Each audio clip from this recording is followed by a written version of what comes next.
Bonjour à tous et bonjour à toutes et surtout aux étudiants de master, lettres et anglais qui sont présents avec nous. Donc, je remercie bien sûr le RICLAS pour cette invitation et je prends plaisir depuis lundi à écouter mes collègues. Donc, je vais vous présenter une littérature francophone caribéenne, deux points, un enseignement en marge. C'est l'intitulé de ce colloque, Enseigner les marges. L'analyse des textes officiels ministériels français, que j'ai analysé pendant mon doctorat, place la littérature d'outre-mer dans un vaste ensemble littéraire francophone qui ne l'autorise pas à s'exprimer véritablement et à dévoiler ses problématiques. Cette littérature se retrouve ainsi en marge des textes officiels et des manuels scolaires français. Cette étude s'inscrit donc dans un contexte historique particulier de la Guadeloupe, pays colonisé qui devient département puis région d'outre-mer français, alors qu'elle est en même temps située dans l'archipel des Caraïbes avec lequel les échanges sont quasi inexistants. Donc, c'est dans un schéma politique particulier que l'école et l'université se situent et tentent de trouver leur place respective. En effet, elles doivent toutes deux respecter les textes officiels français qui régissent le cadre institutionnel et en même temps se reconnaître dans les problématiques de la Caraïbe. Si, comme le souligne Éric Brouillard, les manuels scolaires influencent les représentations des enseignants et les pratiques de classe, il serait intéressant de s'interroger sur le rapport des enseignants de lettres à la lecture littéraire caribéenne.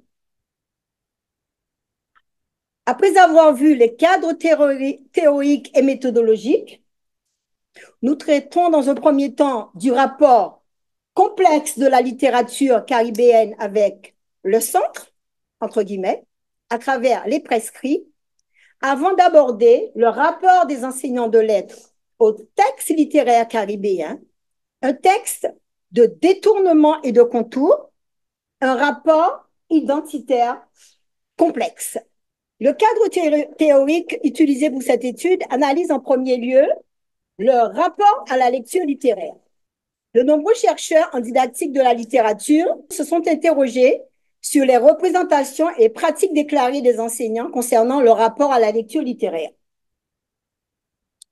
L'enquête d'Ulma et Winkler en 2010 insiste sur la construction identitaire du futur enseignant qui semble être une identité faite, je cite, de strates de ce qu'a déposé l'enseignement reçu, ses rencontres privées avec la littérature et les prescriptions des programmes.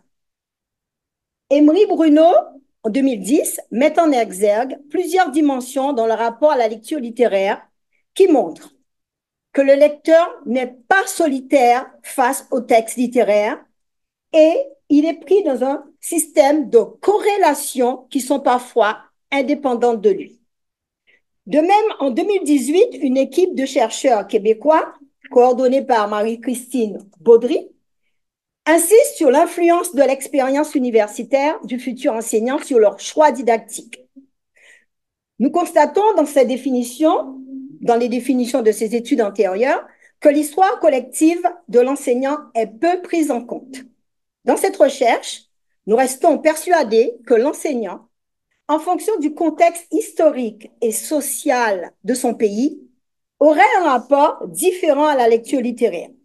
Notre étude définit donc le rapport à la lecture littéraire comme étant un système de relations liant les représentations de ces enseignants, liant leur bibliothèque intérieure, donc toute leur lecture personnelle, mais surtout liant ce qu'on appelle la grande histoire, avec un grand H, la grande histoire, reliée à l'inconscient collectif du lecteur. L'histoire est en effet, l'histoire est en effet primordiale dans ce rapport, car les Caribéens ayant eu un rapport colonial particulier est amené, comme le souligne René Ménil, à, je cite, inverser la mythologie colonisante et aliénante pour, en fin de compte, en adopter les tours, les manies, les préjugés, les diversions face à la mythologie des colons, à emprunter à la mythologie aliénante les mêmes structures et les mêmes éléments constituants, se situant elle-même dans l'aliénation qu'elle combat. C'est ce que René Ménil nomme les mythologies par inversion dans le miroir. Je cite encore René Ménil, elles se révèlent, donc ces mythologies se révèlent être tout simplement les mythologies mêmes qu'on est censé combattre et rejeter, mais qu'on reprend malencontreusement à l'ennemi pour les répéter et les pratiquer en images inversées ou sous forme d'inversion logique. Ma recherche, donc, se base sur ce concept pour mettre en exergue, on verra plus tard, mais je commence à donner un peu, ménager le suspense un peu moins, à mettre en exergue les réticences des enseignants de lettres interrogés à enseigner cette littérature caribéenne et ainsi à demeurer dans les marges définies par les concepteurs des programmes et des manuels scolaires. Si les textes littéraires caribéens n'occupent pas une place importante dans les textes officiels qui sont élaborés par l'Hexagone, donc par le pouvoir centralisé, l'enseignant de lettres, en fonction de son histoire personnelle, la gardera dans les marges officielles. Ce n'est pas simplement parce qu'il obéit au programme, hein, comme ils le disent, on verra tout à l'heure. Ce n'est pas seulement parce qu'il obéit au programme, mais aussi parce que les séquelles de la colonisation sont encore présentes. Une histoire, donc, qui a façonné et qui a construit l'imaginaire de l'enseignant de sorte qu'il puisse faire abstraction de son environnement et ainsi de sa propre littérature, de tout ce qui l'entoure, en fait. Alors, qu'est-ce que la marge en éducation? Je n'insisterai pas parce que depuis lundi, il y a eu pas mal de définitions, mais donc je ne reprendrai pas les définitions. Je dirais tout simplement que la notion de marge ne peut s'analyser seule et renvoie toujours à la fois un groupe ou un espace considéré comme central, on l'a vu, périphérie, centralité, mais aussi à une dynamique. Et c'est cette notion de dynamique qui m'intéresse aujourd'hui. Donc, cette recherche dévoile la mise à l'écart de la littérature francophone caribéenne dans les presseries et dans les représentations de certains enseignants de lettres. Elle se retrouve ainsi en périphérie de la littérature française hexagonale et exclut des positions de pouvoir. Donc, nous sentons bien l'existence d'une hiérarchisation au sein de cette littérature. Le cadre méthodologique de cette étude. Donc, nous allons nous interroger lors de cette communication sur les marges qu'accordent les textes officiels aux œuvres littéraires caribéennes et sur la reconfiguration que proposent les enseignants de lettres au sein de ces marges. Nous faisons l'hypothèse que certains enseignants demeurent dans les marges créées par le pouvoir central. Ceux qui, heureusement qu'il y en a arrivent à sortir de ces marges. Ceux qui parviennent à sortir de ces marges, à les reconfigurer, à résister et à créer d'autres espaces, le font dans un rapport d'identité complexe avec le centre. La méthode utilisée pour cette étude est une enquête quantitative par questionnaire auprès de 158 enseignants de lettres de l'Académie de Guadeloupe. Cette enquête va nous révéler 3 profils d'enseignants ayant des rapports différents à la lecture littéraire caribéenne. Tout d'abord, un rapport complexe avec le centre en marge des prescrits. Un rapport complexe avec le centre en marge des prescrits. L'éducation nationale propose aux enseignants des listes d'ouvrages annexés aux programmes officiels en fonction des cycles d'enseignement. Alors, je vais parler particulièrement du collège. Vous savez que les programmes sont imposés pour le lycée, mais en tout cas, ne sont pas imposés pour le collège. Ils sont proposés. Donc, ce sont des listes, bien qui sont non imposées, mais proposées. Dans cette liste de 158 œuvres recommandées, parues depuis 2002, 4 œuvres francophones caribéennes sont recensées parmi 158. Le mariage de Pucette de Mimi Barthélémy, une conteuse haïtienne, conte paru en 2001, où la magie se mêle à la ruse du personnage. Maman de l'eau d'Alex Godard, c'est un album de jeunesse paru en 1998 dans lequel la dure réalité quotidienne des habitants de la Guadeloupe se mélange aux rêves de la jeune héroïne. Rêves amers de Maryse Condé, que vous connaissez peut-être, certainement, romancière guadeloupéenne, un roman qui décrit les tristes conditions de vie des émigrés haïtiens. Et le quatrième ouvrage, Le commandeur d'une pluie, suivi de La Cra de la richesse, recueil de contes de Patrick Chamoiseau, paru en 2002. Dans les listes de... Alors, nous étions au cycle, je ne l'ai pas dit, mais au cycle 3. Dans les listes de référence pour le cycle 4, 700 œuvres sont préconisées pour ce cycle. 700. Aucun ouvrage francophone caribéen n'est recommandé dans cette liste de 700 œuvres recommandées aux enseignants. Les textes officiels gardent ainsi cette littérature. On ne peut même plus parler de marge. On peut dire, dans le fond, dans le trou, hein, de la littérature francophone ou française. Nous pouvons aussi ainsi percevoir, alors nous pouvons aussi percevoir un rapport au texte littéraire caribéen, un rapport de détournement et de contour, c'est ma deuxième partie, un rapport au texte littéraire caribéen de détournement et de contour. Si tous les enseignants de lettres interrogés dans cette enquête reconnaissent l'intérêt et l'utilité d'étudier des œuvres francophones caribéennes avec leurs élèves, ils n'ont pas le même rapport avec cette lecture. Suite à l'enquête, donc, j'ai dit tout à l'heure que ressort de ces résultats 3 profils d'enseignants que j'ai classés, c'est entre résistance passive, marronnage didactique et liberté pédagogique. On va commencer par ce que j'ai nommé le résistant passif. Le premier profil concerne 52 enseignants sur les 158 enseignants interrogés qui déclarent ne jamais intégrer des œuvres caribéennes dans l'enseignement. On peut dire qu'il n'y en a pas beaucoup en regardant. Certains enseignants de ce groupe lisent très peu ou pas du tout des œuvres littéraires caribéennes en lecture personnelle. Ces enseignants déclarent ne pas du tout la pratiquer dans la classe. Il existe une sorte de résistance passive face aux pratiques inconscientes liées à des représentations concernant cette littérature. Le deuxième profil, le marronneur didactique.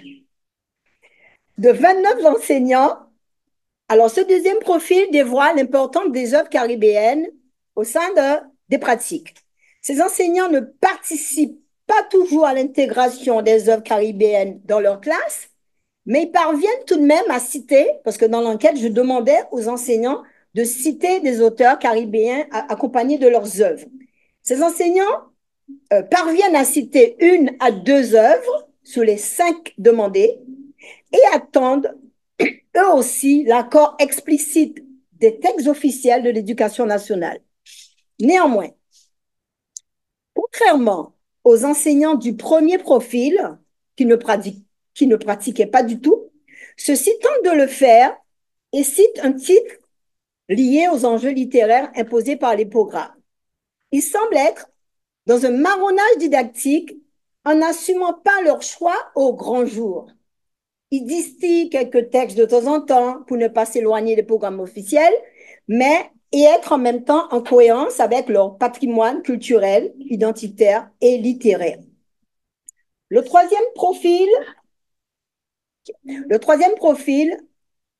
le libre pédagogue, 77 enseignants qui déclarent non seulement lire régulièrement la lecture littéraire en pratique personnelle, mais proposent des œuvres en lien avec les enjeux ou les objets d'étude des textes officiels, mais et aussi innovent en matière de problématiques. Les enseignants de ce profil semblent engagés personnellement et ont l'air d'être en adéquation avec le contexte dans lequel ils évoluent. Ces enseignants sortent des marges imposées par les instructions officielles pour dire le monde caribéen, l'exprimer à travers des problématiques littéraires diversifiées. Ma dernière partie, un rapport de reconfiguration identitaire des marges. Donc, ces trois profils vont révéler un rapport complexe d'identité et de différence avec le centre. Certains enseignants investissent ces zones de marge, on l'a vu tout à l'heure, afin qu'elles deviennent à leur tour centrales. Certains utilisent une stratégie de détour pour répondre aux exigences des programmes, tout en développant des spécificités de cette littérature afin de dire quelque chose d'essentiel, quelque chose de paradoxalement central. Donc, la marge se retrouve au centre, approchant l'environnement proche de l'élève. Ainsi, penser l'éducation dans ces marges, au bout du compte, reconduit presque inévitablement à sa centralité. Les marges sont donc perçues comme une potentialité par certains enseignants ou comme des marges de liberté qu'on accorde dans nos pratiques,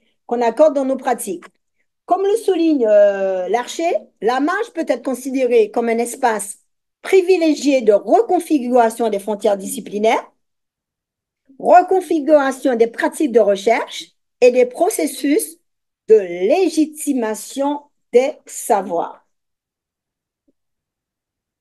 Cette reconfiguration peut se faire par le biais de résistances positives ou négatives, mais aussi à travers des créations disciplinaires.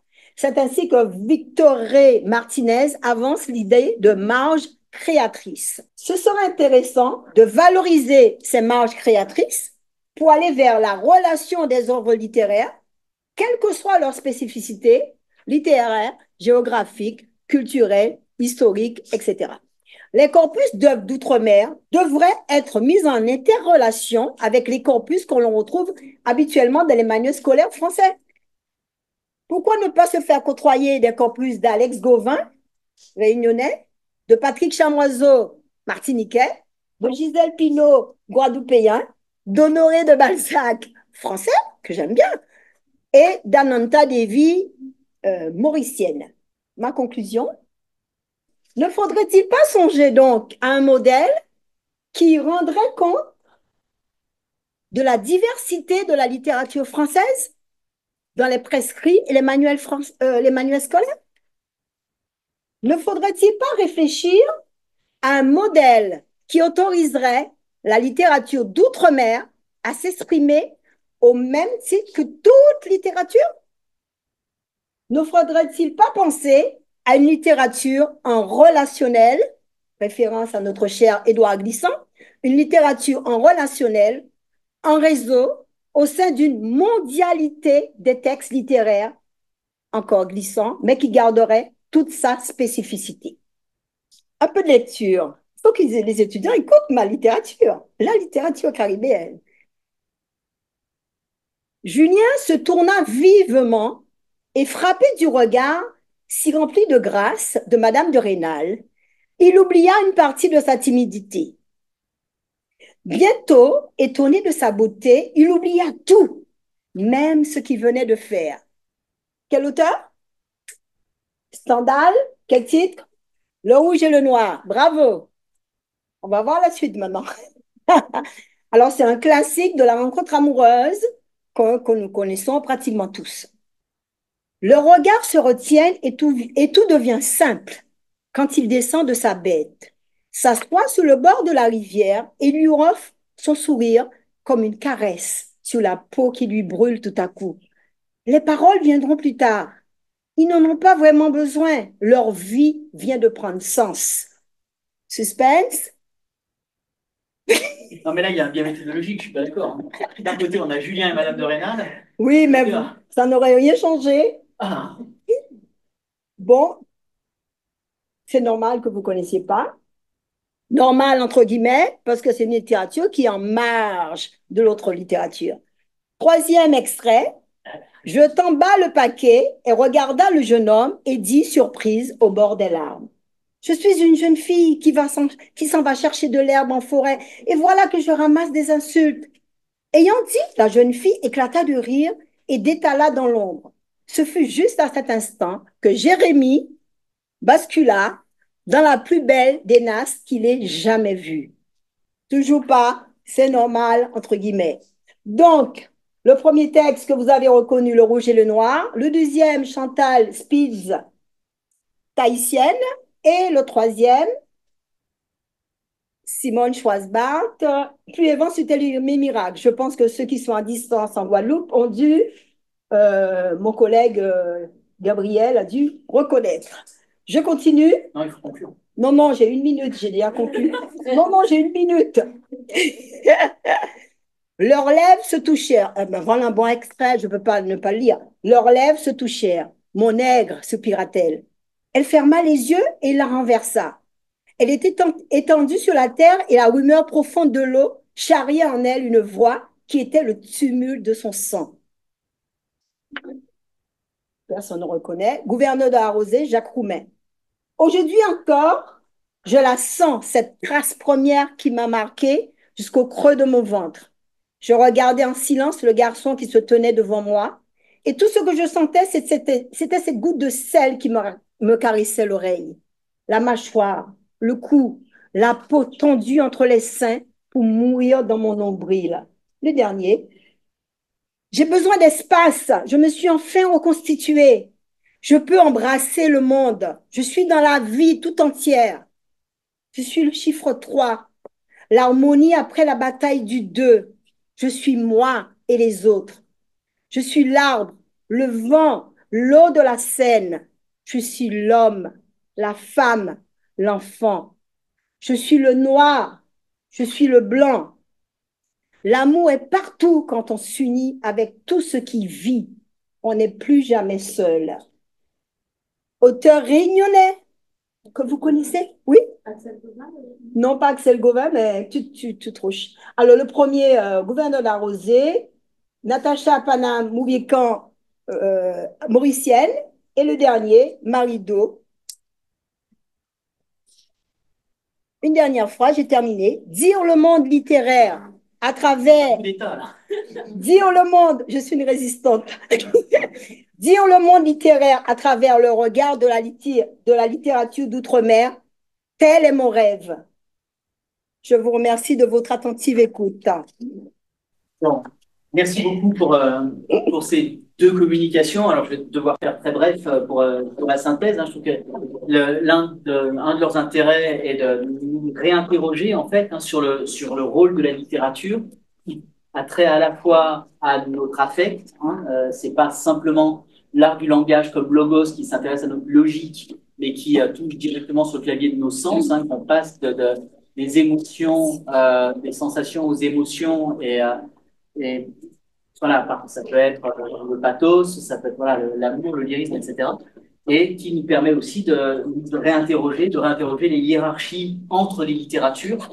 Et vous comprenez bien que quand on parle de hiérarchie entre les littératures, on sous-entend aussi, on se pose la question de la hiérarchie entre les cultures.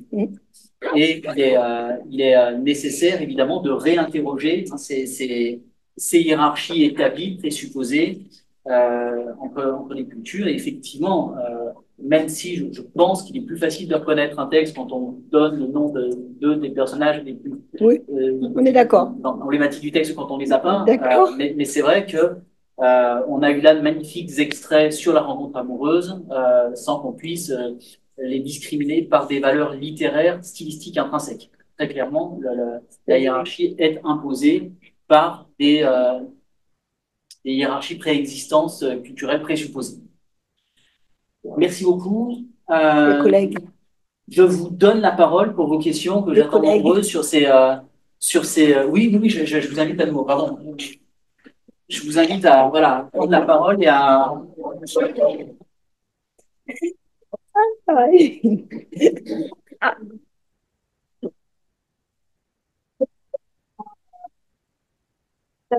Non, c'est à nous, c'est pour nous tous. C'est la première question. Question? Les autres viennent tout naturellement après. Si Bonjour, je suis Dominique Arnaud-Gomme, je suis formatrice ici à l'INSPE d'Avignon et j'ai beaucoup de mes étudiants, chers étudiantes et étudiants à qui j'enseigne la littérature de la sphère anglophone. Dans la première communication qui a été faite, j'aimerais revenir peut-être sur cette question de la primauté du sujet lecteur dans l'apprentissage, l'enseignement de la littérature. Et c'est quelque chose sur lequel, effectivement, on s'interroge avec, quand on est enseignant, parce que la première approche, c'est bien de recueillir l'opinion, la vie, le ressenti du lecteur à la lecture d'un extrait littéraire, etc. Et c'est vrai que quand on réfléchit à la didactique de la littérature, nous on le fait donc, sur les textes anglais, et comment l'enseigner aux élèves collégiens de secondaire et lycéens, on voit que finalement on met davantage l'accent sur les temps de réception collective. Une espèce on oppose un petit peu quelque part la lecture collective à la lecture individuelle. C'est-à-dire ce qui nous intéresse surtout enseignants, et on le voit donc à cause aussi d'un certain nombre de contraintes, du temps, des programmes réunis, du temps réuni pour explorer les programmes, notamment en littérature. On voit bien que l'enseignant est amené à surtout recueillir une forme de, je dirais, de quintessence, la substantifique moelle de l'extrait littéraire, et que finalement on est dans la lecture collective plutôt que le recueil d'une lecture individuelle. Et j'ai l'impression que toute la difficulté pour nous enseignants, c'est bien ça, c'est bien de montrer qu'il y a autant de lecture, d'interprétation, de compréhension du texte qu'il y a de lecteurs, finalement. Et on en revient à ce que vous disiez, notre sensibilité, notre environnement culturel, notre background. Et j'ai l'impression que voilà, on est toujours dans cette difficulté de recueil, dans cette opposition lecture collective et lecture individuelle. C'est ce qui m'avait intéressé. Vous pouvez peut-être répondre à... Oui, je vous suis très bien et je suis absolument d'accord avec vous. Avant, c'était peut-être quand on parlait de la réception des œuvres, on pensait ça comme un concept collectif, quelque chose de collectif, c'est-à-dire comment est-ce que on reçoit, par exemple, quand on traduit des œuvres, quelles sont les critiques qu'on écrit après et comment est-ce que l'œuvre est reçue dans le temps et dans l'espace, comme si c'était une seule réception possible. Et puis, on enseigne ensuite comment il faut lire une certaine œuvre. Mais je pense que ça, actuellement, on s'intéresse justement aux lectures individuelles. En Finlande, ce qui est, par exemple, très à la mode, c'est on met en place des clubs de lecture, justement, et ce, dans le contexte des personnes immigrées en Finlande. Et puis, il y a donc la personne qui dirige ce club de lecture est souvent donc l'enseignant du finnois à langue étrangère. Et puis, on essaie de proposer des lectures, et puis de comprendre comment est-ce que les personnes qui s'installent en Finlande, comment est-ce qu'ils reçoivent ces textes. Et puis, ça leur permet aussi de parler de leur vécu et de leur ressenti, ce qui est d'ailleurs même aussi important que comment ils ont lu le texte. Et là, ces deux se combinent. Et ça, cette méthode s'utilise beaucoup justement comme un moyen de favoriser l'intégration des personnes venant d'ailleurs et qui s'installent en Finlande. Voilà. Et là, je pense que ça, c'est très bien ce qui se passe actuellement. Oui, quelque chose qu'on voit un peu peut-être chez nous, justement, c'est qu'on n'arrive pas à tisser ce lien entre le sujet lecteur et le récit qu'on propose, et justement de voir les résonances, les échos qu'il peut y avoir et pour accéder au texte, finalement. Surtout que Umberto Eco, Lector in Fabula, fait partie des références que vous donnez sur... Oui, tout à fait. On est vraiment au cœur de la question d'esthétique de la réception, absolument. Pardon. Oui, Christophe Bernard, formateur en histoire à l'INSPE et docteur en histoire. Je me permets de rebondir sur ce qu'a dit ma collègue pour évoquer tout ce qui concerne la lecture littéraire, qui est un sujet important et et les didacticiens s'y plongent depuis le milieu des années 90, mais dans les pratiques des classes, j'ai l'impression que finalement ça infuse encore assez peu malgré l'ancienneté du concept de lecture littéraire. Et on pourrait remonter même plus loin jusqu'à Jauss, la théorie de la réception et l'école de Constance. Donc, ce qui m'interroge, c'est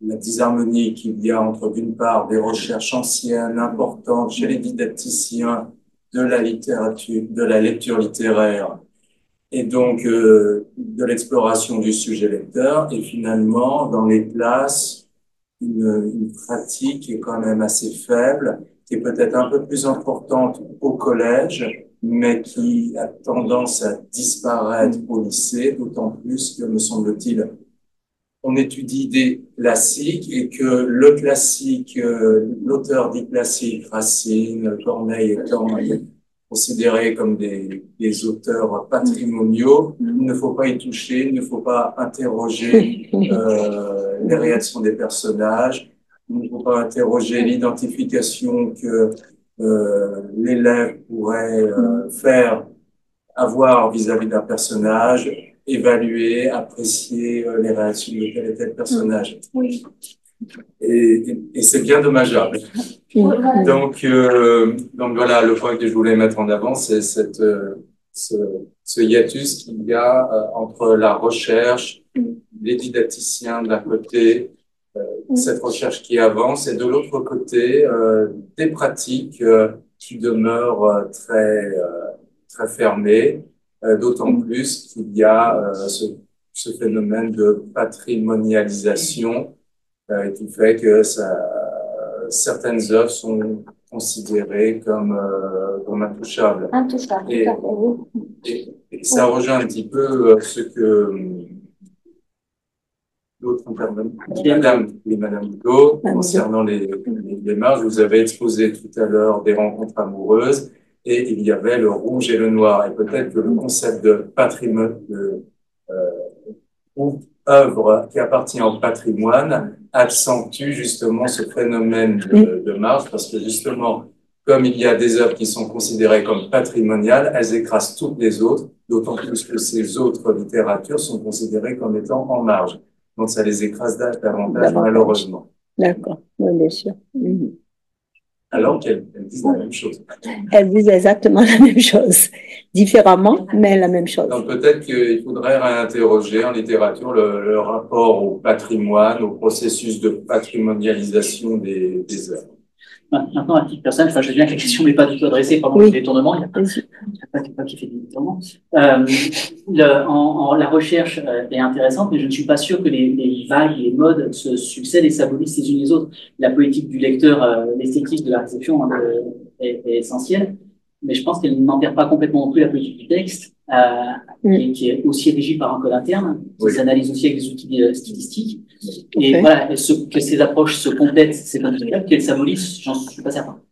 Voilà, mais bon, je peux pas me faire le défenseur d'une approche réelle des textes. Hein. Surtout ce qui est associé à une hiérarchie des cultures. Ce que je voulais dire, c'est l'écart qu'il y a, le fossé qu'il y a entre les recherches en didactique et les pratiques, les pédagogiques.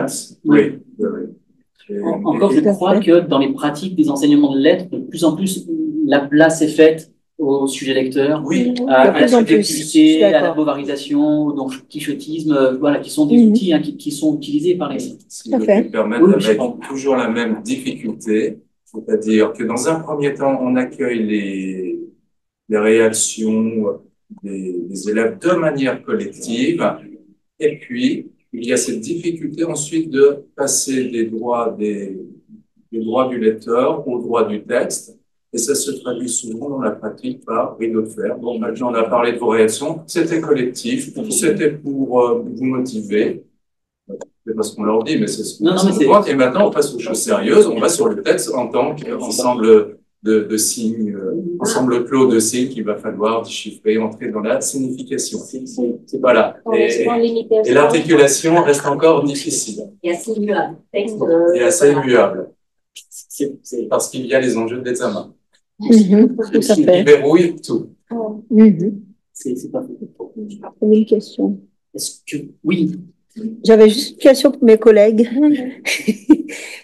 Alors, pourquoi avoir fait le choix de la lecture de voix? Parce que il me semble que c'est pas la même compréhension. Ou la stratégie de compréhension n'est pas la même. Est-ce que c'est un choix? Pourquoi avoir fait ce choix? Qui me semblait que vous étiez vraiment dans la lecture de voix, hein, parce que on est d'accord. Oui. Oui, Je ne me suis pas trompée. OK.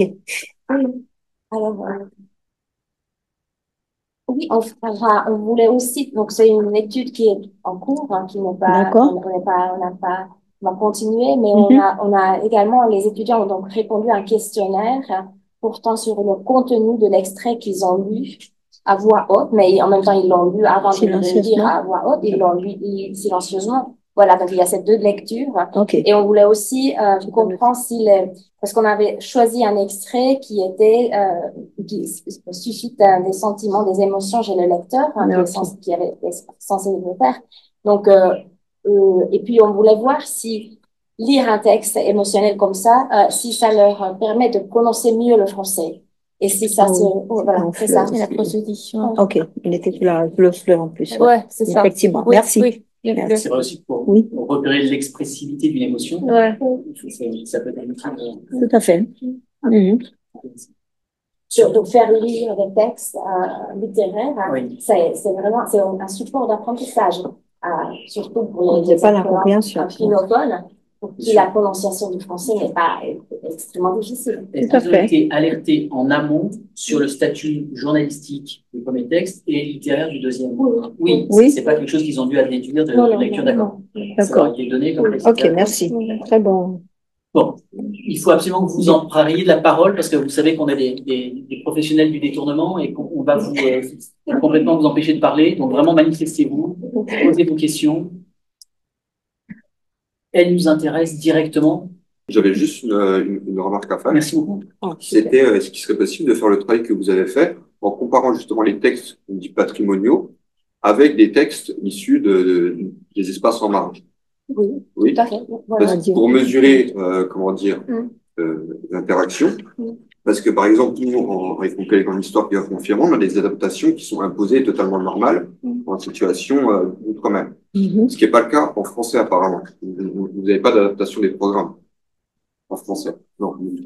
Alors que nous, au lycée, même si on a le baccalauréat. Excusez-moi, en français. Histoire géo, oui, on voit depuis, mais pas en français. Voilà, c'est ça. Pas encore. Ça et c'est peut-être ça aussi qui verrouille un petit peu la chose, c'est qu'il faudrait peut-être avoir des adaptations en littérature où on aurait en effet des textes patrimoniaux, mais en moindre mesure et accorder de la place aux textes locaux. Mais je veux dire que ce soit inscrit dans les programmes. Il n'y a pas de raison que ce soit en histoire géo et pas en littérature. Et peut-être qu'à partir de là, les élèves seraient plus intéressés. Et ça pourrait être prouvé avec vos recherches. Et ça aussi, est-ce que je peux commenter? On a voulu choisir donc une œuvre francophone, mais qui a été oui, de la diversité, parce qu'en fait, chez nous, on lit seulement la littérature française dans notre programme. Donc, les enseignants? C'est vraiment dommage. Surtout dans le cadre des études. Oui, dans les études. Oui. Ouais. Mais alors que dans la recherche qui a été portée sur l'empathie littéraire, on utilise soit des classiques, soit des œuvres primées. Ouais, c'est ça. Voilà. Oui. Des œuvres contemporaines. Voilà. Tout à fait. Ouais, tout à fait. Donc, vous avez beaucoup plus de... Au premier, c'était quoi? Non, de résistant, même pas, de passif. Oui, quand même, de résistant passif. Parce que je pense pas que c'est l'envie qui leur manque à ses collègues de l'enseigner. Je pense pas. Hein? Si je peux me permettre, excusez-moi. Il y a des blocages au niveau, on va dire, institutionnel. Quand j'enseignais à Mayotte, on avait un directeur d'établissement, je ne sais pas le nom de l'établissement, qui a convoqué un collègue en français qui avait fait apprendre Aimé Césaire à ses élèves en lycée. Pour voilà, pas pour le sermonner non plus, mais pour faire remarquer que, en effet, c'est pas dans les programmes et qu'il avait pas à faire ça. Donc, il y a aussi un blocage Institutionnel. Voilà. C'est-à-dire qu'il y a toujours, Mais chez nous, dans ça l'éducation, il y a n'existe un pas. problème, en fait, entre C'est pas sûr. l'inspection, le rectorat, les directeurs, les enseignants, et il n'y a pas de, on va dire, de point commun. Ouais, d'accord. Là, En fait, mon point de vue, le droit est clair. Il a complètement interféré avec la liberté pédagogique du collège. Enfin, le chef d'établissement, c'est pas dans Oui. ses compétences. oui, oui, oui. Là, le chef d'établissement est en tort. Enfin, Chez nous, aux Antilles, il y en a qui ont été déportés carrément. Enfin, déportés, c'est un grand mot. Ils ont été, si, ils ont fait de la prison. Ah bon? Oui, oui. Donc, ouais, il y a Quand on interview des gens qui parlaient, des enseignants. des enseignants, il y a quelques, oui, qui dans les années 1900, non, pas 1870, si, Les années. 1900, juste avant 1960, 70, oui, on les a envoyés je me rappelle plus du pays, mais peut-être que les collègues à distance peuvent m'aider. Mais donc qui ont fait, donc c'était pire, mais c'était le pays colonisé, hein, c'est pas. Des infractions pédagogiques. Oui, il y en a qui ont été interdits. Gérard Lauriette, hein, vous pouvez aller taper Gérard Lauriette, il a créé une école parce qu'il a été renvoyé parce qu'il parlait des arbres, des mangues, il disait qu'il fallait pas parler des pommes, des poires parce qu'on n'en avait pas en Guadeloupe, il fallait parler des mangues, du local et tout. Il a sorti des ouvrages, il a dû créer sa propre école parce qu'il osait parler le créole en classe.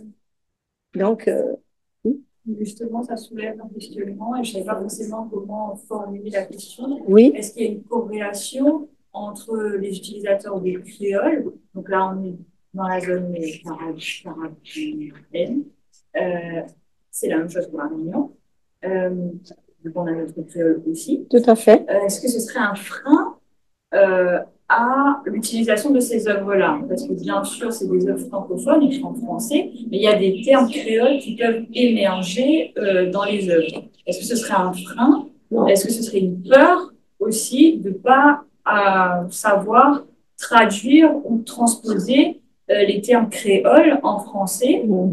Et donc, est-ce que ce serait un élément observable? Alors, pas du tout, parce qu'il y a eu plusieurs mouvements littéraires. La créolité, hein, dans les années, vous avez entendu parler de Patrick Chamoiseau. La créolité, il y a eu le mouvement de la négritude, Aimé Césaire. Ensuite, la créolité, Patrick Chamoiseau, Raphaël Confiant et Jean Bernabé. Ils ont ce mouvement-là à cette époque, dans les années 1990. Il y a eu des ouvrages qui sont sortis et où le français a été mélangé au créole. Maintenant, il y a une évolution, je sais pas, vers ce que j'appelle, pas moi, hein, ce que Edouard Glissant et Patrick Chamoiseau ont parlé de mondialité, donc beaucoup plus ouvert vers le monde, où il y a très peu de mots créoles et les rares mots créoles sont expliqués. Voilà. Donc, quand vous lisez Maryse Condé, il y a des ouvrages de Maryse Condé, il n'y a aucun mot créole.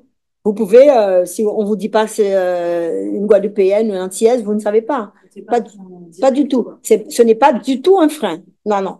Et même quand il y a un petit mot non expliqué, le contexte permet de comprendre. Donc, allez-y, lisez.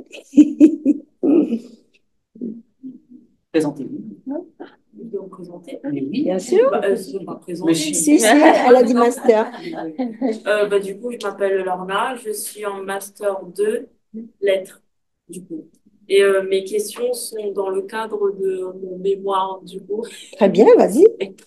J'en profite. Il faut. En fait, je ne sais pas trop comment formuler, mais vous avez dit que lire à haute voix, c'est lié, c'est un outil d'apprentissage. Mais je voulais savoir, étant donné que au sujet sur l'interprétation des élèves, je voulais savoir si de lire à haute voix, ça les permet d'interpréter eux-mêmes ou, comment dire ça? Vous lisez à voix haute et les élèves eux aussi lisent de leur côté. Mais le souci, c'est que j'ai l'impression que quand les enseignants lisent aussi à voix haute, ils emmènent les élèves vers une piste, en fait. Ce qui fait que ça fait elle avait dit un frein, du coup, je vais tirer ce mot, dans leur interprétation à eux. Donc, je voulais savoir.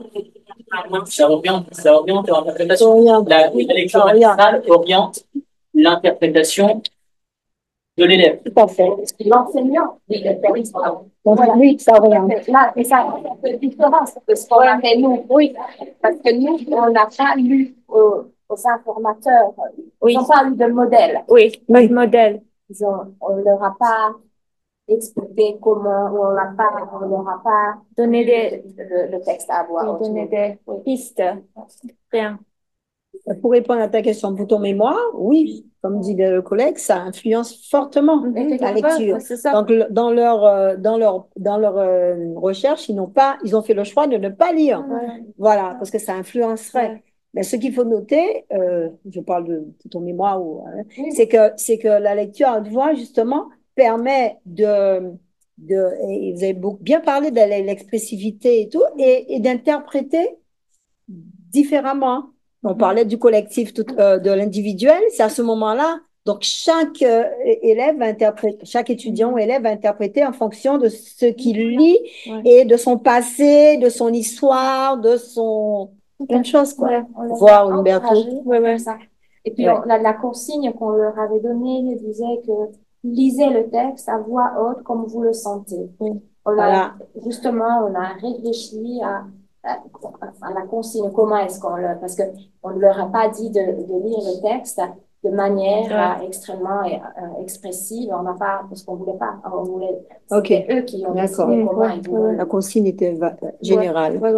C'est pas bien intuitif, comme vous le sentez, voilà. Aller vers la construction du sens. Voilà. Ça, c'est bien ça. Ouais, c'est super ça. Elle veut mâcher son mémoire. Il faut profiter pour profiter. Faut profiter. Parce qu'on a un peu de retard, figurez-vous. Alors, on va profiter pas mal là. Un tout petit peu, monsieur. En fait, je voulais savoir s'il est préférable de choisir des textes qui touchent à la sensibilité, à l'empathie des élèves pour qu'ils arrivent à interpréter, ou il serait mieux de choisir des textes qui les impactent pas spécialement pour essayer de dégager leurs idées, leur compréhension du texte. Ce qui me semble que si les élèves sont plus concentrés, sont plus touchés et ils ont plus d'idées si le texte leur parle à eux que des textes qui leur parlent moins. Donc, je voulais savoir par rapport à votre avis. Je ne sais pas si j'ai compris, mais votre question, mais bon, oui, c'est pour ça qu'on a choisi deux textes différents. Donc, l'article est un texte informatique, journalistique, mais quand même qui a aussi suscité l'émotion parce que le contenu était assez fort quand même. Mais c'est pour ça. Et aussi, on peut dire que tous les informateurs ne connaissaient pas l'œuvre avant. Donc, certains, oui, mais pas tout le monde. Je ne sais pas si c'était votre question, mais bon, un petit peu. Mais en fait, est-ce que pour entrer dans la construction du sens d'un texte, il vaut mieux partir d'un texte qui bouleverse affectivement l'élève, qu'on appelle l'informateur ici, ou d'un texte qui part pas, qui est pas directement en prise avec son pathos. C'est ça. Il pense réflexion. Moi, je demande de ce qu'on veut faire. Voilà. Oui, mais c'est ce que j'allais actuellement, on s'intéresse beaucoup aux pensées de l'apprenant dans le contexte pédagogique finlandais. Et je pense que les enseignants aiment plutôt proposer des textes qui parlent aux étudiants et puis les impacts, justement pour avoir leur réaction à eux.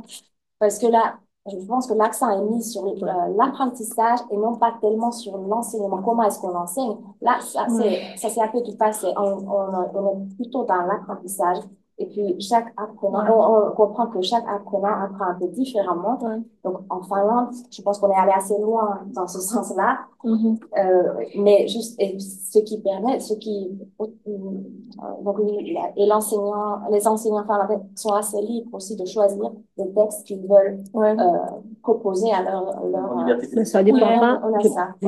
Oui, une dernière réponse, puis après, il faudra vous débrouiller. Oui, je pense qu'il faut vraiment que ce soit il faut vraiment pas penser en termes d'objectifs. On peut pas vraiment répondre à cette question parce que l'objectif de tes séquences avec tes élèves, il faut vraiment penser en termes d'objectifs. Ce que tu veux atteindre avec eux. Ça, c'est la formatrice d'INPE qui répond là, en tant que d'objectif. Donc, quels que soient les textes, moi, je suis pas justement pour les textes, non, qui vont faire. Oui. C'est parce que le texte qui va évoquer de l'émotion chez toi ne va pas évoquer des émotions chez lui. Donc, chez toi. Donc, il faut aller vers tous les textes. Je suis pas trop pour les textes guidés.